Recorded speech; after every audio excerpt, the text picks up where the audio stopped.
আচ্ছা ভাইয়া, সবাই প্রথম থেকে আমরা আলোচনা শুরু করি, যেহেতু ক্লাসটা কেটে গেছে। আচ্ছা, টাইপ 6 আমরা কি বলছিলাম? কোন বস্তু বা বর্ণ যদি সুনির্দিষ্ট অবস্থানে রেখে বিন্যাস করতে পারে তাহলে আমরা কি করব? তাহলে প্রথমে সবাই একটু এক্সাম্পল নাম্বার 1টা দেখি। এক্সাম্পল নাম্বার 1-এ কি বলছে?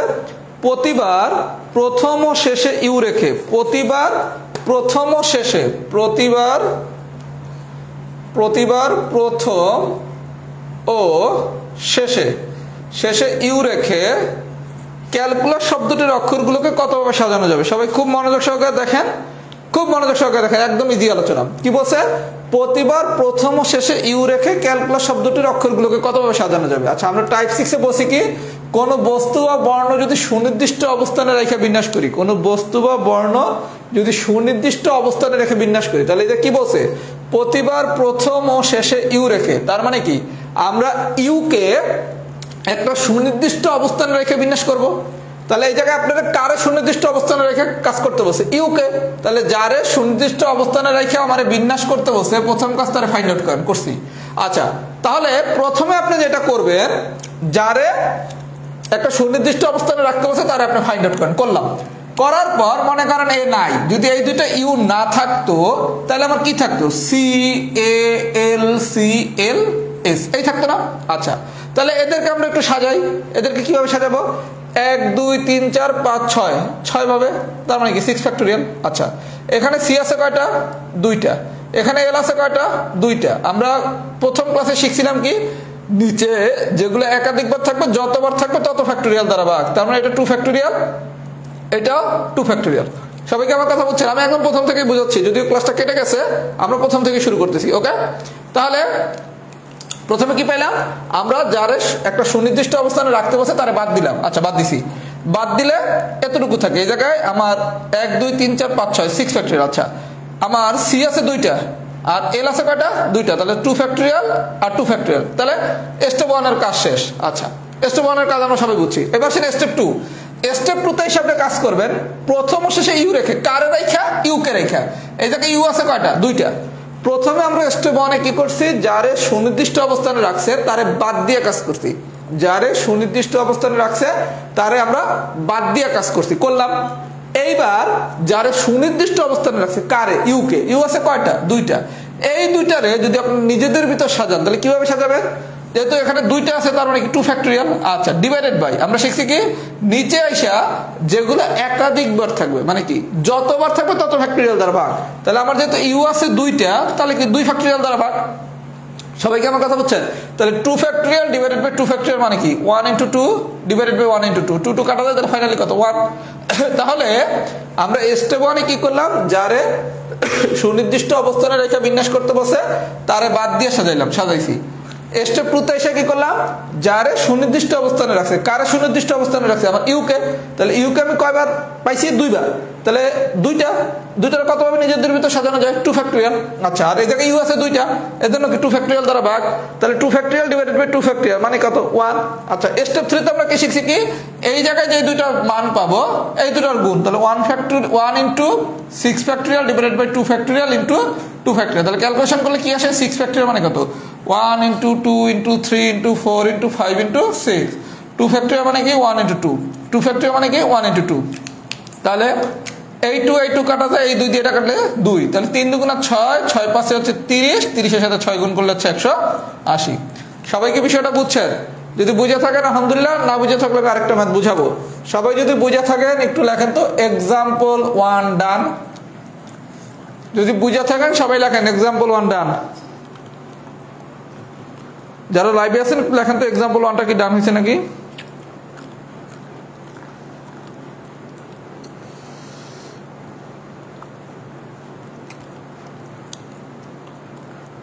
এক্সাম্পল 1 কি ডান হয়েছে? একটু সবাই ফিডব্যাক দেন তো।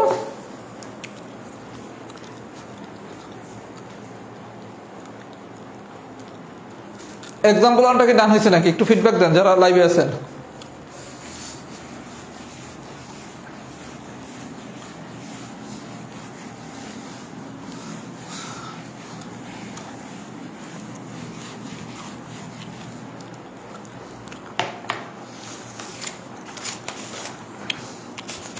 এবার আসেন এক্সাম্পল 3। 3তে কি বলছে জিওমেট্রি শব্দটির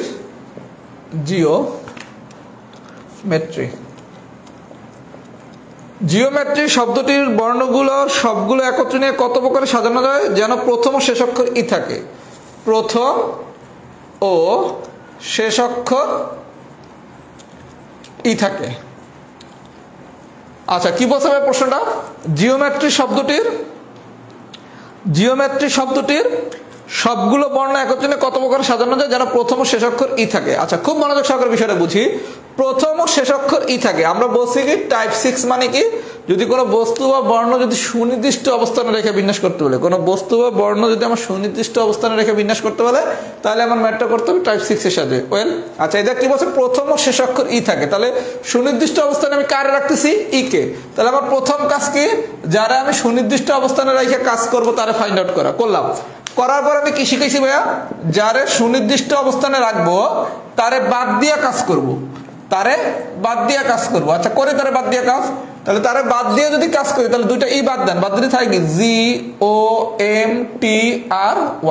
আচ্ছা তাহলে এদেরকে একটু সাজাই, 1টা 2টা 3টা 4টা 5টা 6টা, এই 6টারে নিজেদের ভিতর কতভাবে সাজানো যায় 6 ফ্যাক্টোরিয়াল। GOMTRY এই জিওমেট্রি যেহেতু বলছে প্রথম ও শেষ অক্ষর ই থাকে, তার মানে ইরে আমি সুনির্দিষ্ট অবস্থানে রাখছি। তাহলে ইরে বাদ দিয়ে যদি চিন্তা করি তাহলে আমার এই 6টা থাকে 1 2 3 4 5 6। আচ্ছা এই 6টার নিজেদের ভিতর কতভাবে সাজানো যায় 6 ফ্যাক্টোরিয়াল। এখানে কোনো কিছু কি রিপিট আছে, G একলা, O একলা, M একলা, T একলা, R একলা, Y একলা, তার মানে নিচে ডিভাইড কিছু হবে না। সবাই কি বুঝছে? এবার তো প্রথম ক্লাসের আলোচনা, যেহেতু কোনো কিছু একাধিক নাই তার মানে নিচে কোনো কিছু দ্বারা ডিভাইড হবে না। আচ্ছা তারপর আমি কি বলছি স্টেপ 2 তে এসে কি করব, যারে আপনার সুনির্দিষ্ট অবস্থানে রাখছেন কারে, এই দুইটা ইরে, তাহলে এই দুইটা ইরে আমি যদি নিজেদের ভিতর সাজাতে চাই তাহলে কি হবে, দুইটা ইরে নিজেদের ভিতর সাজানো যায় কত হবে 2 ফ্যাক্টোরিয়াল হবে। তাহলে আবার ই আছে কয়টা রে ভাইয়া 2টা, তাহলে একই জাতীয় কোনো জিনিস যতগুলো থাকবে তত ফ্যাক্টোরিয়াল দ্বারা ভাগ, তাহলে 2 ফ্যাক্টোরিয়াল, তাহলে 1 × 2 ডিভাইডেড বাই 1 × 2 কাটাকাটি করলে আসে কত 1। আমরা এই পর্যন্ত বুঝছি। তারপরের গল্প তো আগের মতোই, এই দুটোরে গুণ করেন 1 × 6 ফ্যাক্টোরিয়াল। আমরা জানি কি 6 ফ্যাক্টোরিয়াল মানে কত 720। আর কারো যদি মুখস্থ না থাকে তাহলে 6 ফ্যাক্টোরিয়াল মানে 1 × 2 × 3 × 4 × 5 × 6, 3 × 6 24 120 720। তাহলে টোটাল রেজাল্ট কত 720। তাহলে টাইপ 6 এর সামারি কি, যারে আপনাকে সুনির্দিষ্ট অবস্থানে রাখতে বলবে তারে বাদ দিয়ে বাকিগুলোরে সাজাবে। তারপর কি করবেন স্টেপ 1 এ কি করবেন, যারে সুনির্দিষ্ট অবস্থানে রাখতে বলছে তারে বাদ দিয়ে বাকি সবগুলো সাজাবো স্টেপ 1। স্টেপ 2 তে কি, যারে সুনির্দিষ্ট অবস্থানে রাখতে বলছে তাদেরকে নিজেদের ভিতর সাজাইলাম। স্টেপ 3 কি, স্টেপ 1 × স্টেপ 2। সবাই যদি পুরো বিষয়টা বুঝে থাকে লেখেন টাইপ 6 ডান। সবাই যদি পুরো বিষয়টা বুঝে থাকেন লেখেন টাইপ 6 ডান।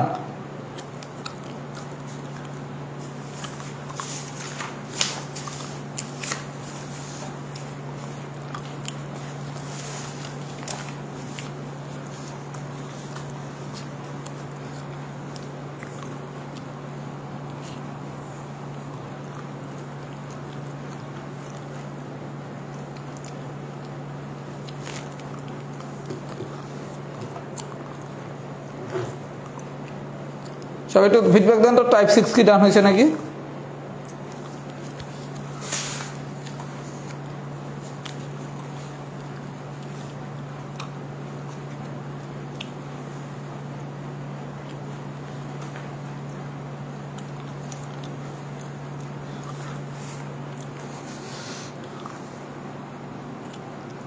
সবাই একটু ফিডব্যাক দিতে থাকেন টাইপ 6 ডান হয়েছে কিনা। এবার আসেন টাইপ 7, খুবই সহজ আলোচনা। টাইপ 7 হবে ইম্পর্টেন্ট টু নো। আমি আজকে যা পড়াবো সবই ইম্পর্টেন্ট টু নো, শুধু একটা টাইপ ছাড়া। Type 7 important to know. সবাই একটু মনোযোগ দিয়ে দেখেন, আজকের আলোচনা খুব সোজা যদি একটু শুধু বুঝতে পারেন।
খুব মনোযোগ সহকারে দেখেন, একদম ইজি ম্যাথ। এখানে আমরা একটা নতুন জিনিস শিখবো। আচ্ছা, টাইপ 7-এ কি বলছি?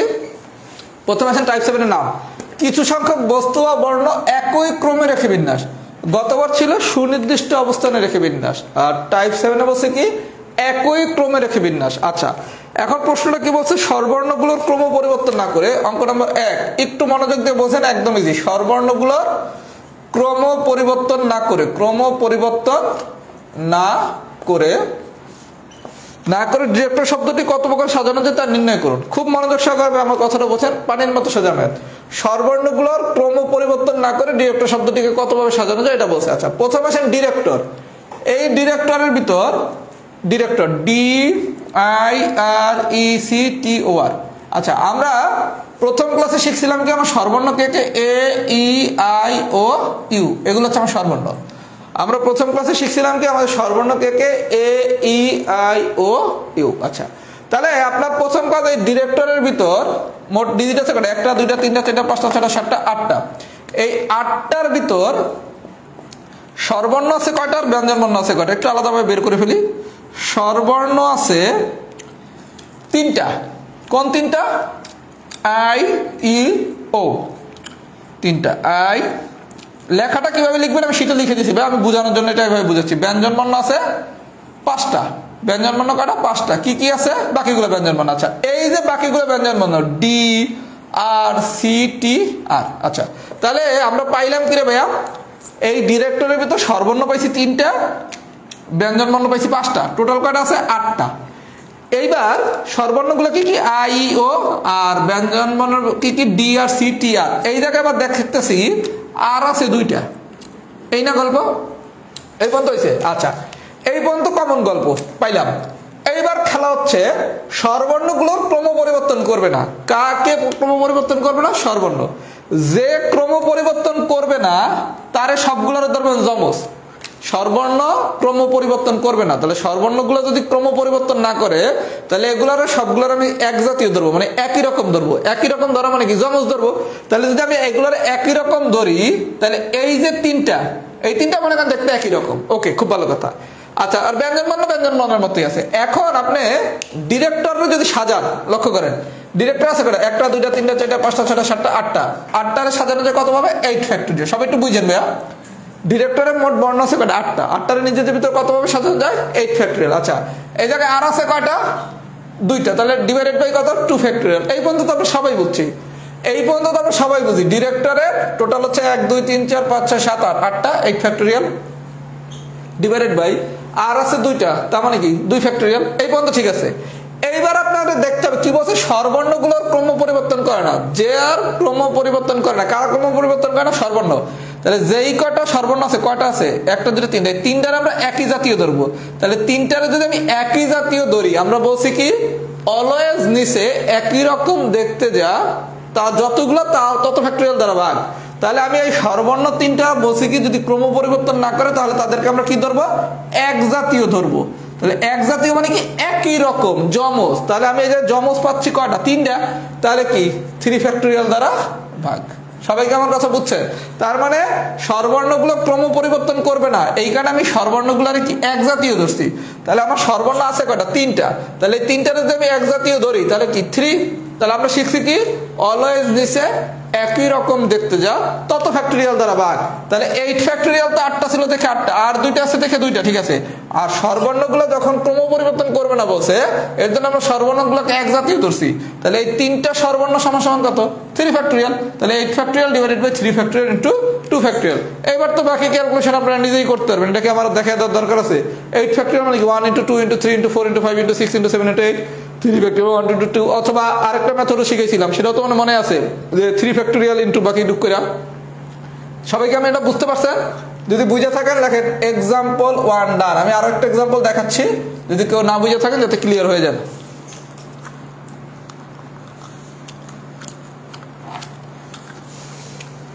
সবাই একটু ফিডব্যাক দেন এটা বুঝছেন কিনা। যারা একটু কম বুঝছেন তারা আরেকটা ম্যাথ দেখেন, অঙ্ক নম্বর 2।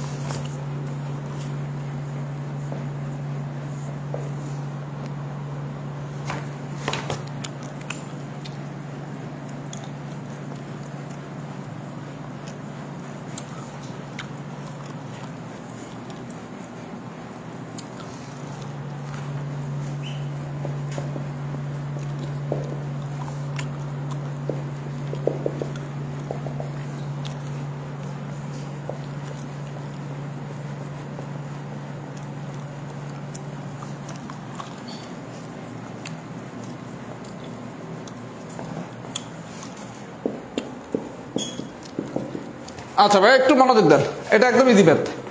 সবাই একটু ফিডব্যাক দেন এক্সাম্পল 1টা ডান হয়েছে কিনা। আচ্ছা কি বলছে, ভায়োলেট শব্দের বর্ণগুলোকে কতবার পুনর্বিন্যাস করা যাবে। আপাতত পুনর্বিন্যাস শব্দটা ভুলে যান। পুনর্বিন্যাসটা কি হবে সেটা আমি গত ক্লাসে শিখেছি, আবার বলবো। পুনর্বিন্যাস করা যায় যদি স্বরবর্ণগুলো ক্রম পরিবর্তন না করে। কারা ক্রম পরিবর্তন করবে না? স্বরবর্ণগুলো। স্বরবর্ণগুলো যদি ক্রম পরিবর্তন না করে। আচ্ছা এই যে স্বরবর্ণ আছে কি, এ ই আই ও ইউ, এগুলো হচ্ছে আমার এ ই আই ও ইউ, এগুলো হচ্ছে আমার স্বরবর্ণ। তাহলে স্বরবর্ণ আছে কে কে? আই আছে, ও আছে, ই আছে। তাহলে আমার স্বরবর্ণ কে কে? আই ও ই। আর ব্যঞ্জন বর্ণ আছে কে কি? B L N T. আচ্ছা খুব ভালো কথা। তাহলে এই যে মোট ডিজিট আছে কটা? 1 2 3 4 5 6 7টা, 7 ফ্যাক্টোরিয়াল। 7টার নিজেদের ভিতর কত ভাবে সাজানো যায়? 7 ফ্যাক্টোরিয়াল ডিভাইডেড বাই, এখানে ব্যঞ্জন বর্ণ যে বি এল এন টি, কোনো কিছু রিপিট নাই, কোনো কিছু রিপিট নাই। তার মানে এক জাতীয় যেহেতু নাই কোনো কিছু, তার মানে কোনো কিছু ভাগ করার দরকার নাই। আচ্ছা এই পর্যন্ত ঠিক আছে। এরপর আমি কি শিখছি? স্বরবর্ণগুলো যেহেতু ক্রম পরিবর্তন করবে না, তাহলে আমার স্বরবর্ণগুলো আছে কে কে? আই ও ই। এই তিনটা যেহেতু কোনো ক্রম পরিবর্তন করবে না, তাহলে আমি কি শিখাইছিলাম? যদি কোনো কিছু ক্রম পরিবর্তন না করে এগুলো আমরা এক জাতীয় ধরবো। কোনো কিছু যদি ক্রম পরিবর্তন না করে এগুলোর আমরা এক জাতীয় ধরবো। তাহলে আই ও ই এগুলো যদি আমরা এক জাতীয় ধরি তাহলে কত? 3। তাহলে নিচে ভাগ হবে কত দ্বারা? 3 ফ্যাক্টোরিয়াল। তাহলে 7 ফ্যাক্টোরিয়াল ডিভাইডেড বাই 3 ফ্যাক্টোরিয়াল করলে আসে আমার 840। সবাইকে এই পর্যন্ত বুঝছেন? সবাইকে এই পর্যন্ত বুঝছেন? 840। তাহলে কত ভাবে সাজানো যায়? 840। আমরা গত ক্লাসে শিখছি কি, যখনই পুনর্বিন্যাস বলবে, যখনই পুনর্বিন্যাস বলবে, আমরা গত ক্লাসে শিখছি না, যখনই পুনর্বিন্যাস বলবে তখন আমি যা বাইর করছি তা থেকে 1 বিয়োগ করব। যখনই আমার পুনর্বিন্যাস বলবে তখন আমরা যা বাইর করছি তার থেকে 1 বিয়োগ করব। সবাইকে আমার কথা বুঝছেন? সবাইকে আমার কথা বুঝছেন? যদি বুঝে থাকেন একটু ফিডব্যাক দেন। এক্সাম্পল 2 ডান, একটু ফিডব্যাক দেন। এক্সাম্পল 2 কি ডান হয়েছে নাকি?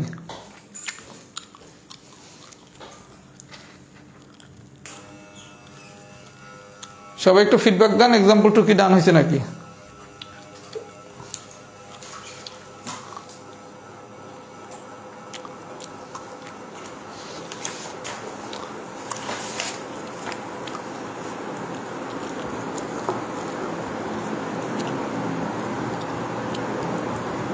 সবাই একটু ফিডব্যাক দেন তো, এক্সাম্পল 2 কি ডান হয়েছে নাকি?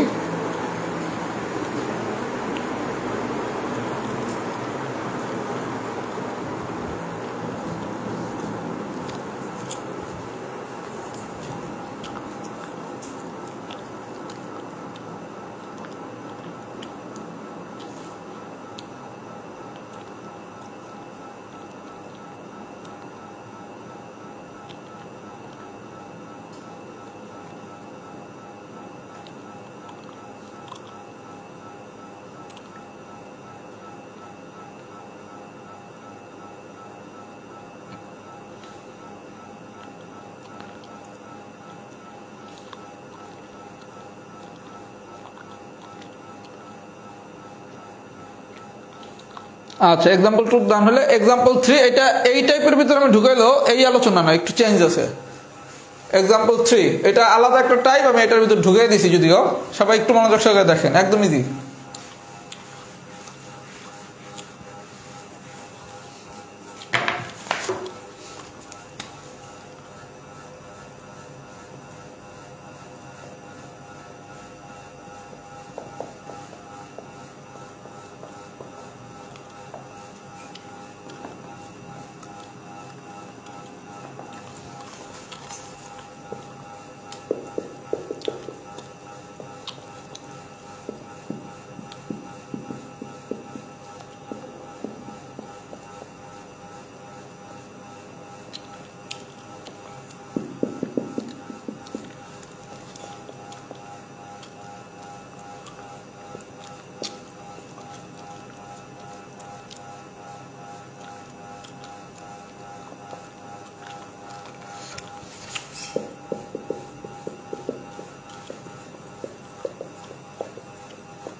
আচ্ছা ভাই এই বিষয়টা একটু দেখেন, এটাও খুব ইজি।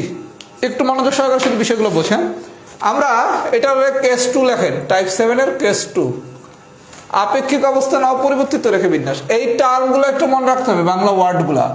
আমরা কিন্তু অনেকগুলো জিনিস শিখছি। টাইপ 6 এ শিখছি কি সুনির্দিষ্ট অবস্থানে রেখে বিন্যাস।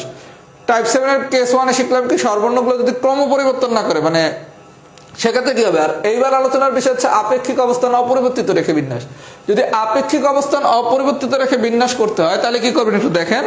এক্সাম্পল নাম্বার 3, স্বরবর্ণ ও ব্যঞ্জন বর্ণের আপেক্ষিক অবস্থান পরিবর্তন না করে স্বরবর্ণ এবং ব্যঞ্জন বর্ণের আপেক্ষিক অবস্থান পরিবর্তন না করে, আপেক্ষিক অবস্থান পরিবর্তন না করে ডিরেক্টর শব্দটির অক্ষরগুলোকে কতভাবে সাজানো যাবে। স্বরবর্ণ এবং ব্যঞ্জন বর্ণের আপেক্ষিক অবস্থান পরিবর্তন না করে ডিরেক্টর। সবাই খুব মনোযোগ সহকারে দেখেন, কোশ্চেনে দুইটা জিনিস আছে, স্বরবর্ণ আছে, ব্যঞ্জন বর্ণ আছে। বলছে কি স্বরবর্ণ এবং ব্যঞ্জন বর্ণের আপেক্ষিক অবস্থান পরিবর্তন না করে। আপেক্ষিক অবস্থান পরিবর্তন না করা অপরিবর্তিত রাখা একই কথা না? আপেক্ষিক অবস্থান পরিবর্তন না করা, অপরিবর্তিত আর পরিবর্তন না করা কি একই গল্প না? একই বাংলা না? আপেক্ষিক অবস্থান অপরিবর্তিত রাখা বা আপেক্ষিক অবস্থান পরিবর্তন না করে দুইটা কি একই কথা বুঝায় না? একই কথাতে বুঝায়। তাহলে আপনারা যদি টাইপ 7 এর কেস 2 দেয় আপেক্ষিক অবস্থান অপরিবর্তিত রেখে বা পরিবর্তন না করে বিন্যাস করতে বলে, তাহলে দুইটা জিনিস বলছে, একটা হচ্ছে স্বরবর্ণ, একটা হচ্ছে ব্যঞ্জন বর্ণ। তাহলে আপনি প্রথমে একটু স্বরবর্ণগুলো ফাইন্ড আউট করেন। এই ডিরেক্টরের ভিতরে স্বরবর্ণ আছে কে কে?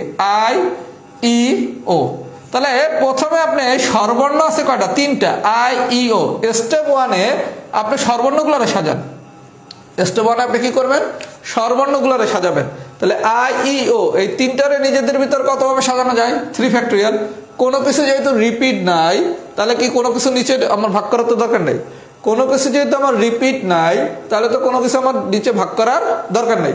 তাহলে স্বরবর্ণ যেহেতু আমার 3টা আছে, আই, ই, ও, এই তিনটার কোনো কিছু যেহেতু রিপিট নাই তাহলে নিচে কোনো কিছু ডিভাইড করার দরকার নাই।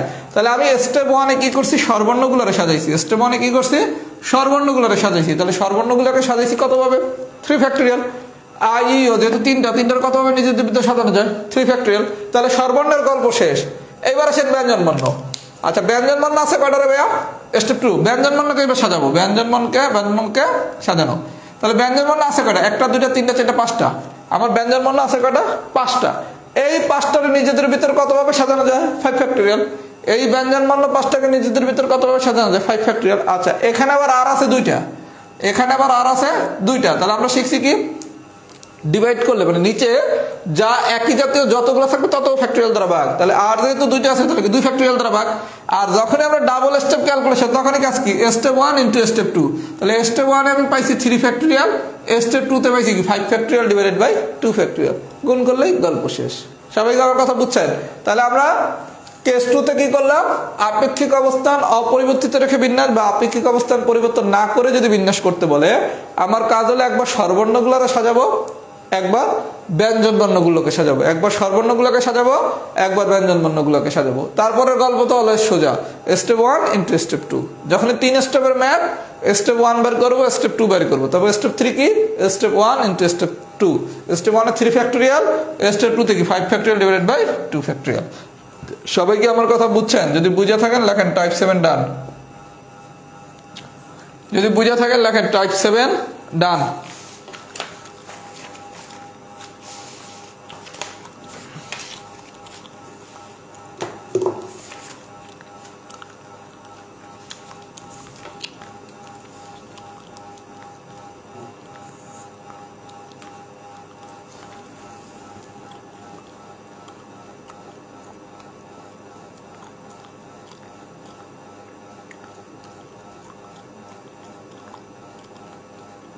সবাই একটু ফিডব্যাক দেন তো, টাইপ 7 কি ডান হয়েছে নাকি?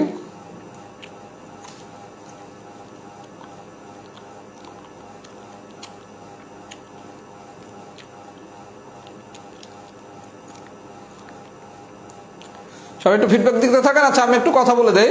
আপনাদের পরবর্তী ক্লাস হচ্ছে মঙ্গলবার দিন। পরবর্তী ক্লাস হচ্ছে মঙ্গলবার রাত 8টায়। আপনাদের আমি বৃত্তের উপপাদ্য যে পড়াইছিলাম ওইটার অর্ধেক পড়াইছিলাম, বাকি অর্ধেক পড়ানো হবে।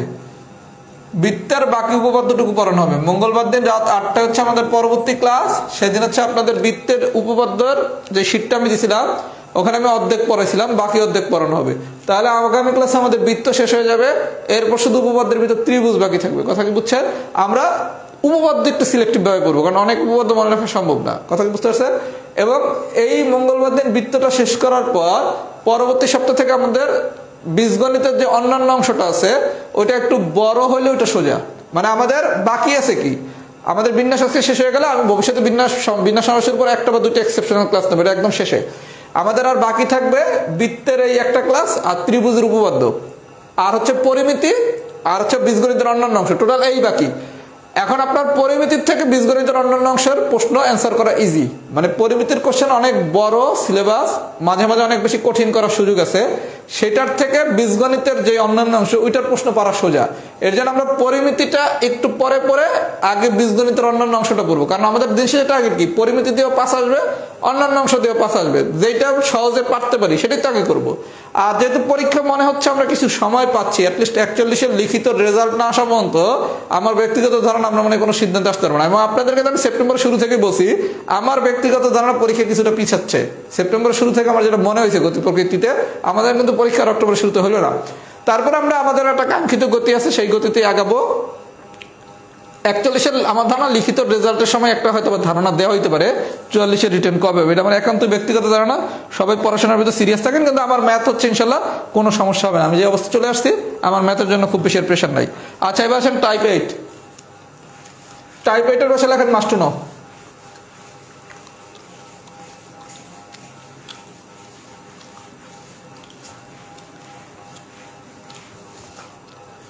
টাইপ 8-এর পাশে লেখেন মাস্টু নো, লিখছেন? আচ্ছা, আমি প্রথমে একটা অঙ্ক হচ্ছে পুরোটা লিখি, তারপর আমি আপনাদের বুঝিয়ে দেবো। সবাই খুব মনোযোগ সহকারে ম্যাথটা বুঝবেন। এটা হচ্ছে মাস্টু নো এবং 1 নম্বর ম্যাথটা হচ্ছে এক্সেপশনাল ম্যাথ।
সবাই ম্যাথটা খুব মনোযোগ সহকারে দেখেন, এটা এক্সেপশনাল ম্যাথ, পরীক্ষায় আসলে ভুল করার চান্স অনেক বেশি।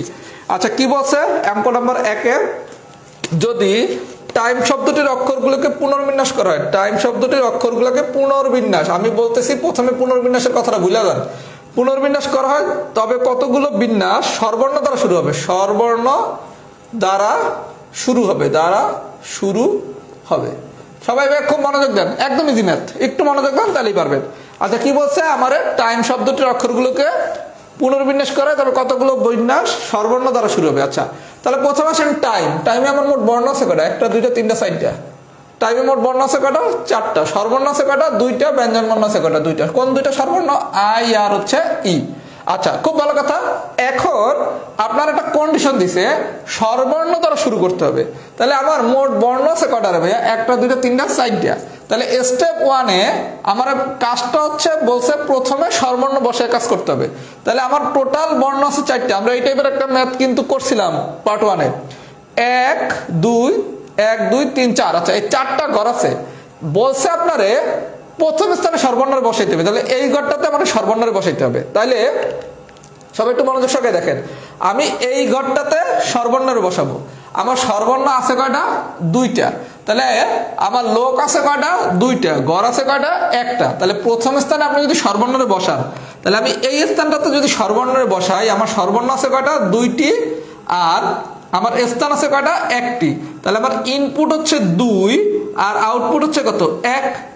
তাহলে সাজানোর উপায় কি? 2p1 এনপিআর সূত্র। এনপিআর সূত্র যদি আমরা যাই, তাহলে এরকম ম্যাথ কিন্তু আমি করাইছি গত ক্লাসে, মনে কি পড়ে? তাহলে আপনারা যদি প্রথম স্থানে সর্বর্ণ দিয়ে কাজ শুরু করতে চান, তাহলে আমার সর্বর্ণ আছে কয়টা? দুইটা। আর প্রথম স্থান মানে গড় আছে কয়টা? একটা। তাহলে লগ দুইটা, গড় একটা। কতভাবে সাজাতে পারি? 2p1। তাহলে প্রথম স্থানে সর্বর্ণকে সাজানোর উপায় কি? 2p1। আচ্ছা, তাহলে এইটার কাজ তো শেষ, এই কাজ শেষ। এইবার খেলবো কি? এই তিনটে স্থানে বসাবো। আচ্ছা, আমার টোটাল ছিল কয়টা? 4টা বর্ণ। আমি দুইটা সর্বর্ণরে একটা জায়গায় বসাই ফেলছি। আচ্ছা, খুব ভালো কথা। এখন আমার অবশিষ্ট স্থান আছে কয়টা? 3টা। অবশিষ্ট স্থান আছে কয়টা? 3টা। আর এই 4টা বর্ণের ভিতরে আমি তো একটা বর্ণ বসাই ফেলছি, 2p1। 2p1 করে ফেলছি, একটা যেহেতু বসাই ফেলছি, তাহলে আবার আর বর্ণ আছে কয়টা? 3টা। তাহলে আমার অবশিষ্ট 3টা স্থানে যে আমি বাকি 3টা বর্ণরে বসাইতেছি, কতভাবে বসাতে পারি? 3 ফ্যাক্টরিয়াল। তাহলে আমার স্টেপ 1 আমি পাইলাম কত? 2p1। আর স্টেপ 2 তে পাইলাম কি? 3 ফ্যাক্টরিয়াল। এই যে 3টা করে, এই 3টা করে আমি কতভাবে বসাইতে পারি? 3 ফ্যাক্টরিয়াল। আচ্ছা, তাহলে আমার ফাইনালি কি? স্টেপ 3 মানে কি? Step 1 into step 2। এই 2p1 এর ক্যালকুলেশন তো আমি শিখিয়ে দিছি। npr মানে কি? n factorial divided by n minus r factorial. তাহলে n ফ্যাক্টরিয়াল, n মানে হচ্ছে 2 factorial divided by 2 minus 1 factorial মানে 1 ফ্যাক্টরিয়াল। 2 ফ্যাক্টরিয়াল মানে কত? 2। আর 3 ফ্যাক্টরিয়াল মানে হচ্ছে 6। তার মানে আসে কত? 12। সবাইকে আমার কাছে এই বন্ধু বুঝছে? আচ্ছা, তাহলে এই বন্ধু যদি বুঝে থাকে, এইবার আসেন আপনাদের পুনর্বিন্যাস বলছে। আমরা শিখছি কি এতক্ষণ পর্যন্ত? যখনই পুনর্বিন্যাস বলা হবে, আমি যা বাইর করব সেখান থেকে 1 বিয়োগ করব। যখনই পুনর্বিন্যাস বলা হবে, তখন আমরা শিখছি কি? আমরা যা বাইর করব তা থেকে 1 বিয়োগ করব। এটাই তো শিখছি, তাই না? কিন্তু এই ম্যাথটা একটু এক্সেপশনাল, এখানে আমরা বিয়োগ করতে পারবো না। প্রশ্ন হচ্ছে কেন? 1 সেকেন্ড একটু ভাইয়া।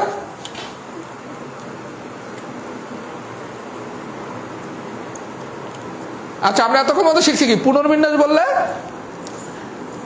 যা বাইরেছে তা থেকে 1 বিয়োগ করবো, কিন্তু এখানে করা যাবে না। কেন?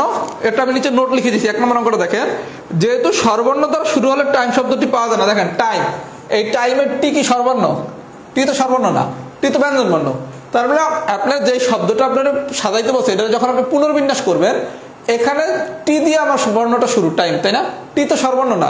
তাহলে যেহেতু আপনি সর্বর্ণ দ্বারা শুরু করে তো টাইম শব্দটা পাচ্ছেন না, এই জন্য এটা পুনর্বিন্যাস বললো 1 বিয়োগ করা যাবে না। এই কারণে আমি 1 নম্বর ম্যাথটার এক্সেপশনাল বলছি। এটার অ্যান্সার 11 হবে না, এটার অ্যান্সার থাকবে 12। নোটটা কি? আপনি সর্বর্ণ দিয়ে শুরু করে তো টাইম পাবেন না, কারণ টাইম শব্দটা শুরু হয়েছে কি? টি, দ্যাট মিন্স ব্যঞ্জন বর্ণ দিয়া।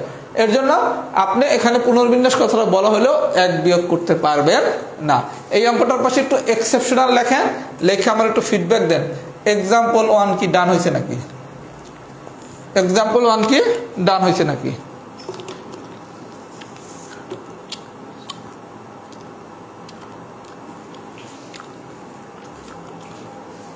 সবাই একটু ফিডব্যাক দেন তো।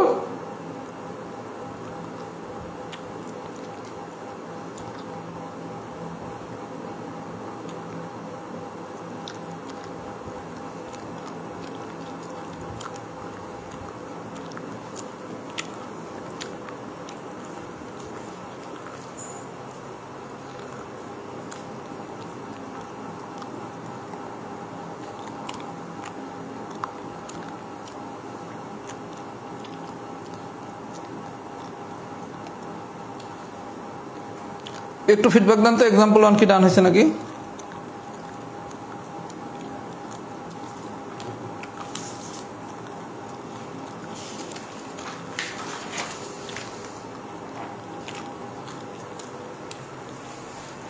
আচ্ছা, আপনাদের পূজার আগে আমি একটা কথা বলছিলাম, সেটা আর একটু মনে করে দিচ্ছি। আপনাদের পাটিগণিতের উপর একটা পরীক্ষা নেওয়ার কথা ছিল। আজকে হচ্ছে 9 তারিখ। আজকে হচ্ছে 9 তারিখ। আমাদের পরবর্তী ক্লাস হচ্ছে 11 তারিখ মঙ্গলবার দিন। আপনাদের পরীক্ষাটা হবে 12 তারিখ।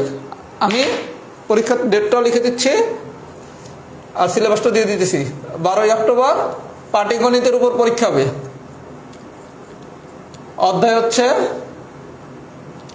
লাভ ক্ষতির শতকরা,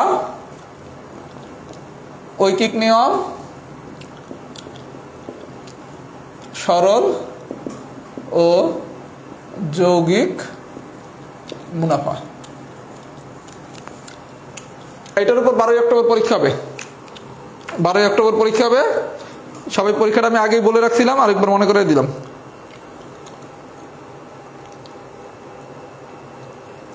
সবাই একটু পড়াশোনা করেন, যেহেতু সময় কিছুটা ইনশাল্লাহ পাচ্ছেন, কাজে লাগানো তো উচিত। একটু ফিডব্যাক দেন, এটাকে বুঝছেন নাকি?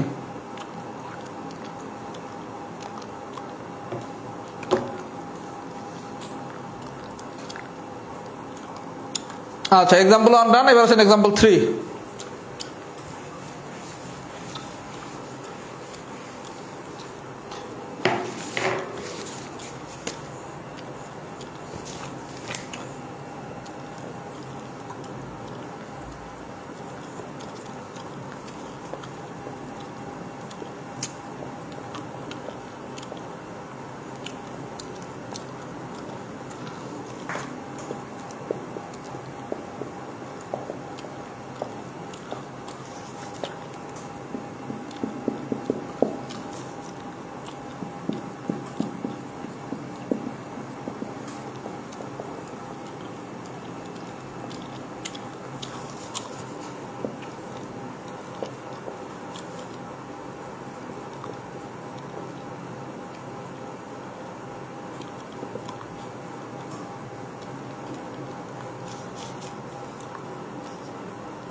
আচ্ছা ভাইয়া, একটু মনোযোগ সহকারে দেখেন কি বলছে অঙ্ক নম্বর 3। এটা পরীক্ষা আসতে পারে। 3 নম্বর অঙ্কটা বলছে সেকেন্ড শব্দটির বর্ণগুলো হতে একটি স্বরবর্ণ ও দুটি ব্যঞ্জনবর্ণ, একটি স্বরবর্ণ ও দুইটি ব্যঞ্জনবর্ণ, একটি স্বরবর্ণ ও দুইটি ব্যঞ্জনবর্ণে গঠিত শব্দ সংখ্যা নির্ণয় করেন যাতে স্বরবর্ণ সর্বদা মধ্যস্থানে থাকে, যাতে স্বরবর্ণ সর্বদা মধ্যস্থানে থাকে। আচ্ছা ভাই, বিষয়টা একটু বোঝেন কি বলছে। সেকেন্ড শব্দটির বর্ণগুলোতে একটি স্বরবর্ণ দুটি ব্যঞ্জনবর্ণ নিয়ে গঠিত শব্দ সংখ্যা নির্ণয় করুন। এই জায়গায় আমরা একটা কন্ডিশন দিয়ে দিচ্ছি কি, যাতে স্বরবর্ণ সর্বদা মধ্যস্থানে থাকে। আচ্ছা, খুব ভালো কথা। প্রথমে আসেন সেকেন্ড। এই সেকেন্ডে আমার স্বরবর্ণ কে কে? ই আর ও। তাহলে স্বরবর্ণ আছে কটা? দুইটা। স্বরবর্ণ আছে কটা? দুইটা। আর ব্যঞ্জনবর্ণ আছে কটা? একটা, দুইটা, তিনটা, চারটা। আচ্ছা, ব্যঞ্জনবর্ণ কটা আছে? চারটা আছে। তাহলে আমি প্রথমে সেকেন্ডের ভিতর স্বরবর্ণ পেলাম দুইটা, ব্যঞ্জনবর্ণ পেলাম চারটা। আচ্ছা, এবার আপনারা বলছে কি একটি স্বরবর্ণ এবং দুটি ব্যঞ্জনবর্ণ নিয়ে কাজ করতে। সেকেন্ড শব্দটির বর্ণগুলোতে একটি স্বরবর্ণ দুটি ব্যঞ্জনবর্ণ নিয়ে গঠিত শব্দ। তার মানে আমার স্বরবর্ণ নিতে হবে একটা, আর ব্যঞ্জনবর্ণ নিতে হবে দুইটা। কিন্তু কন্ডিশন আবার দিয়ে দিছে কি, স্বরবর্ণ রাখতে হবে মাঝখানে। আচ্ছা, তাহলে আপনি স্টেপ 1 এর কথা চিন্তা করেন। আমি একটা স্বরবর্ণ নেব আর দুইটা ব্যঞ্জনবর্ণ নেব, তাহলে মোট বর্ণ নেব কয়টা? তিনটা। এলো 1 2 3। ওকে, ওয়েল, একটা স্বরবর্ণ নেব, দুইটা ব্যঞ্জনবর্ণ নেব, একটা স্বরবর্ণ নেব, দুইটা ব্যঞ্জনবর্ণ নেব। এখন আপনারা কন্ডিশন দিয়ে দিচ্ছে এই মাঝখানে আপনাকে স্বরবর্ণটাকে রাখতে হবে, এই মাঝখানে আমার স্বরবর্ণটাকে রাখতে হবে। তাহলে আমার স্বরবর্ণ আছে দুইটা, আর স্বরবর্ণের গড় আছে কয়টা? একটা। স্বরবর্ণ আছে কয়টা? দুইটা, আর ঘর আছে কয়টা? একটা। তাহলে দুইটা ঘরে বা দুইটার লোক যেভাবে বলি না কেন, সোজা বাংলা ইনপুট আছে দুইটা, আউটপুট হচ্ছে একটা। আরো সোজা করে যদি ওই গড়টার এত কিছু না বোঝেন, ইনপুট হলো আমার দুইটা, আউটপুট হলো আমার একটা। স্বরবর্ণের ক্ষেত্রে আমার ইনপুট হচ্ছে দুইটা, আউটপুট হচ্ছে একটা। তাহলে স্বরবর্ণের সাজানোর উপায় কি? 2p1।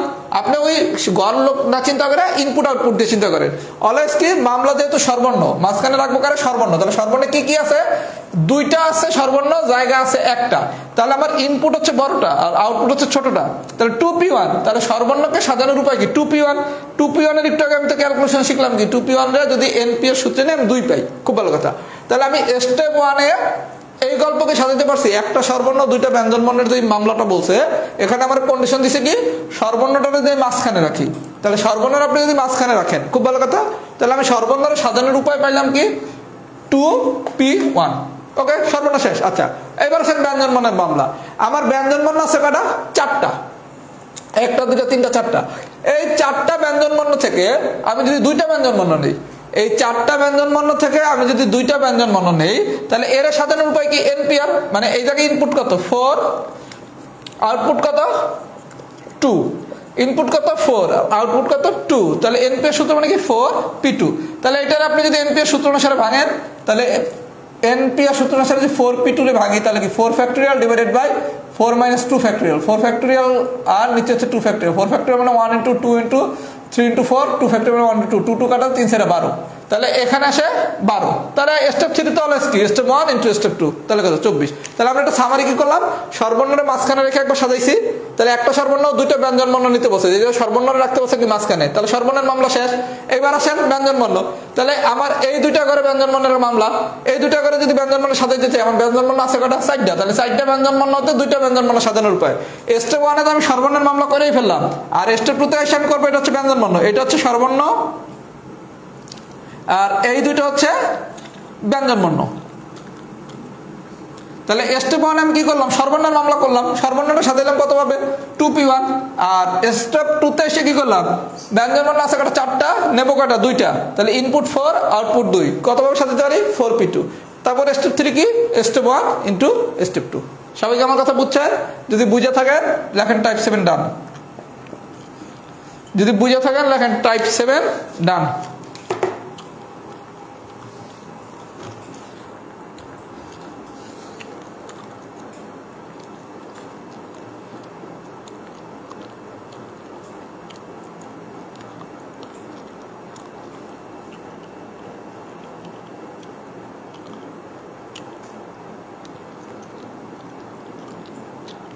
ও সরি, টাইপ 8 ভাই, টাইপ 8 দেন। সরি টাইপ 8, টাইপ 8 ডান যদি বুঝে থাকেন।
আচ্ছা, এবার আসেন টাইপ 9, আজকের দিনের লাস্ট টাইপ।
আচ্ছা ভাইয়া, আজকের দিন আমাদের লাস্ট অঙ্ক, সবাই একটু মনোযোগ সহকারে দেখেন। এটা খুব ইজি আলোচনা, এগুলো আপনার পিলিতে পড়ে আসছেন।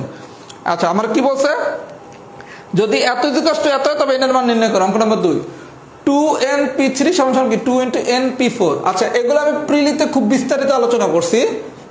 np4, আচ্ছা আমি কি শিখেছিলাম, আমি শিখেছিলাম এটা হচ্ছে আমার ইনপুট, এটা হচ্ছে আমার আউটপুট। আউটপুট কোন পর্যন্ত গেছে, 4 পর্যন্ত। তার মানে আমার শুরু হবে খেলা n n-1 n-2 n-3। আমার আউটপুট যত উপাদান তত, আমার আউটপুট যত উপাদান তত। তাহলে আউটপুট যেহেতু 4, তাহলে উপাদান হবে কটা, 1টা 2টা 3টা 4টা। আমার আউটপুট যেহেতু 4, তাহলে আমার উপাদান হবে কটা, 4টা। আউটপুট যত উপাদান তত, তাহলে খেলা শুরু হয়েছে কি দিয়া, n দিয়া।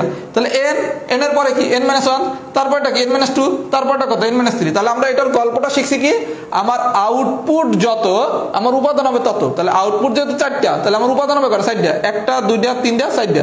আচ্ছা, এবার উপাদান শুরু হবে কি দিয়া, ইনপুট দিয়ে। ইনপুট কত n দিয়ে শুরু হবে। তারপর কি ইনপুট -1, ইনপুট -2, ইনপুট -3। তাহলে আমরা গল্পটা কি শিখছি, np4। আউটপুট যেহেতু 4, তাহলে আমার উপাদান কটা, 4টা, 1টা 2টা 3টা 4টা। খুব ভালো কথা। শুরু হবে কি দিয়ে, ইনপুট দিয়ে। ইনপুট যেহেতু n দিয়ে শুরু করেন। তারপর কি ইনপুট থেকে 1 বিয়োগ, ইনপুট থেকে 2 বিয়োগ, ইনপুট থেকে 3 বিয়োগ। তাহলে আমরা এটা বুঝছি ভাইয়া, এই যে এতটুকু কিভাবে আসলো, np4 থেকে এটা কিভাবে আসছে, এতটুকু বোঝাই খেলা। এবার আসেন twice np3। আচ্ছা, আমরা কি শিখছি, আমরা কি শিখছি, আমরা শিখছি আমার আউটপুট যত উপাদান তত। আউটপুট কত, 3। তাহলে উপাদান কত, 1টা 2টা 3টা। আচ্ছা, উপাদান শুরু হবে কত দিয়া, ইনপুট দিয়া। ইনপুট কত, twice n। তারপরটা কি হবে, ইনপুট -1। তারপরটা কি হবে, ইনপুট -2। এটা কি বাইর করার কোনো ঘটনা, বাইর করা কি কোনো ঘটনা, গল্প কি, আউটপুট যত উপাদান হবে ততগুলা। তারপর কি ইনপুট যা, সেটা হচ্ছে ফার্স্ট উপাদান। তারপর কি পরের উপাদান হবে ইনপুট -1, তারপরের উপাদান হবে ইনপুট -2, তারপরের উপাদান দরকার হলে ইনপুট -3, তারপরটা দরকার হলে ইনপুট -4। সবাইকে বুঝতে পারছেন? তাহলে আমি twice np3 এখান থেকে কি পাচ্ছি, এটা এই পর্যন্ত কি ঠিক আছে? আচ্ছা, এখন এখান থেকে আপনি যদি এটা 2 কমন নেন, এটা 2 কমন নিছি, কিচ্ছু করি না, 2 কমন নিছি কারণ কাটাকাটি করবো। তাহলে twice n × twice n-1, 2 × n-1। আচ্ছা, এই n-1 আর এই n-1 কাটাকাটি করা যায়, করলাম। এই n কাটাকাটি করা যায়, করলাম। এই 2 কাটাকাটি করা যায়। তাহলে এইটা ইকুয়াল টু এইটা আসে। এরপর তো বাংলা মিডল টার্ম ব্রেকিং, এটা গুণ করবেন, ওইটারে গুণ করবেন, এদেরকে এই পাশে নিয়ে আসবেন। নিয়ে আসলে ফাইনালি n ইকুয়াল টু আসে 1 আর হচ্ছে 8। সবাইকে আমার কথা বুঝছেন? আমি কি ক্যালকুলেশন করে দিছিলাম? ক্যালকুলেশন এটা নিজেরা করে নেবেন ভাইয়া। এটার সাথে পুরোটারে গুণ করবেন, এটার সাথে এটারে গুণ করবেন। এবার এই সবগুলো উপাদানটা এই পাশে নিয়ে আসবেন। এগুলো তো উৎপাদকে পড়াইছি না? আচ্ছা, তাহলে n এর মান হচ্ছে 1 আর 8। আচ্ছা, আমরা একটা গল্প শিখছি কি, ইনপুট আর আউটপুটের যে সম্পর্ক, এগুলো আমি প্রিলিতে পড়াইছি। ইনপুট এবং আউটপুটের সম্পর্ক হচ্ছে input greater than equal output. মানে ইনপুটের মান আউটপুটের সমান হবে অথবা আউটপুটের বড় হবে। ইনপুটের মান আউটপুটের সমান হবে অথবা আউটপুটের বড় হবে। কোন অবস্থাতে ইনপুটের মান আউটপুটের থেকে ছোট হতে পারবে না। তাহলে আপনি যদি n এর মান 1 লেখেন, n এর মান যদি 1 নেন, তাহলে এই জায়গায় বসালে কত, 2p3। Is it possible? এখানে যদি 1 বসান, 1p4। তার মানে আমার ইনপুট 2 আউটপুট 3, ইনপুট 1 আউটপুট 4। তার মানে আমার কন্ডিশন হচ্ছে n greater than equal r। মানে ইনপুটের মান আউটপুটের মান সমান হবে অথবা আউটপুটের থেকে বড় হবে। তাহলে আমি n এর মান কি 1 নিতে পারবো? n এর মান তো আমি 1 নিতে পারবো না, কিন্তু 8 কিন্তু নিতে পারবো। কারণ 8 নিলে আসে কত, 16p3। এখানে আসে কত, 8p4। কথা কি বুঝতে পারছি? তার মানে এই কারণে n এর মান 1 নেওয়া যাবে না। তার মানে আপনি শুধু n এর মান বের করলে হবে না, আবার দেখতে হবে সেই মানটার জন্য কি ভ্যালিড কিনা। তাহলে ভ্যালিড হওয়ার কন্ডিশন কি, input greater than equal output. তাহলে আমরা এই ম্যাথে শুধু শিখার জিনিস হচ্ছে এই লাইন থেকে এই লাইনটা বের করতে পারতেছি কিনা। এই লাইন থেকে এই লাইন বের করার গল্প আমি খুব সহজ করে শিখিয়ে দিলাম। আউটপুট যত ততগুলো উপাদান হবে, 3 দেখে 3টে উপাদান, 4 দেখে 4টে উপাদান। তারপর কি ইনপুট যা, এটা দিয়ে খেলা শুরু, twice n n। তারপরের উপাদান পাবো কি হবে, input -1 input -2, input -1 input -2, input -3। এর পরটাই তো কি ইনপুট -4, মানে n-4। তারপরটা তো কি n-5। এটা যদি তিনটা পর সাইড উপাদান দরকার, twice n-3, আরেকটা দরকার twice n-4। এরপর আপনার ক্যালকুলেশনের সুবিধার্থে যেটা 2 কমন নিছেন, যাতে n-1 কাটাকাটি করতে নেই। তারপর কি করবেন, এই পুরোটারে গুণ করবেন, এই পুরোটারে গুণ করবেন, এর এই বাম পাশে নিয়ে আসবেন। তারপর হচ্ছে মিডল টার্ম ব্রেকিং করবেন। এটা তো আমি উৎপাদকে শিখিয়ে দিছি। সবাই যদি বুঝে থাকেন লেখেন টাইপ 9 ডাউন। এই ধরনের কোশ্চেন আসতে পারে, অসম্ভব কিছু না। এই জায়গায় শুধু এই লাইনটাতে বুঝতে পারবে সেই পারবে। এই লাইনটা বোঝাই খেলা এখানে। সবাই একটু ফিডব্যাক দেন তো, বুঝছেন কিনা।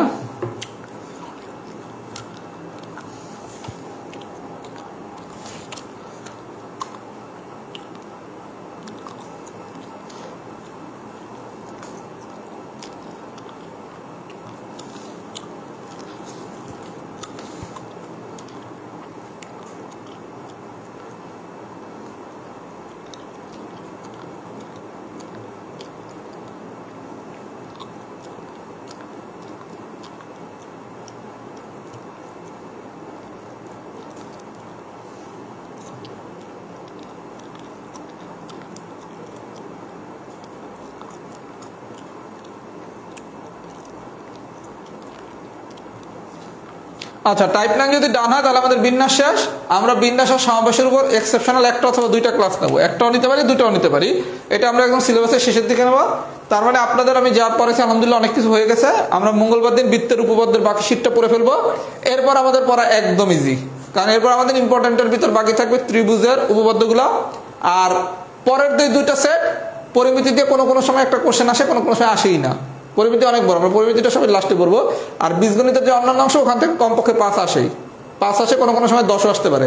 ওইটা একটু বড় সিলেবাস ছিল, ওইটা ইজি। ওইটা পড়া তুলনামূলকভাবে বিন্যাস সমাবেশের থেকে সোজা, সম্ভাব্যতার থেকে সোজা, তারপর হচ্ছে আপনার স্থানাঙ্ক জ্যামিতির থেকে সোজা, মানে ওই সেটটা খুবই ইজি, একটু বড় কিন্তু ইজি। ওটা আপনার ক্লাস করলে খুব মজা পাবেন, যে যোজন বিয়োজন দিয়ে হয়ে যায়, কত কিছু জানি ইজিলি হয়ে যায়। তার মানে আমাদের খুব বেশি আর কিছু বাকি নাই, যেহেতু কিছুটা সময় পাচ্ছেন, সবাই একটু মনোযোগ সহকারে পড়েন।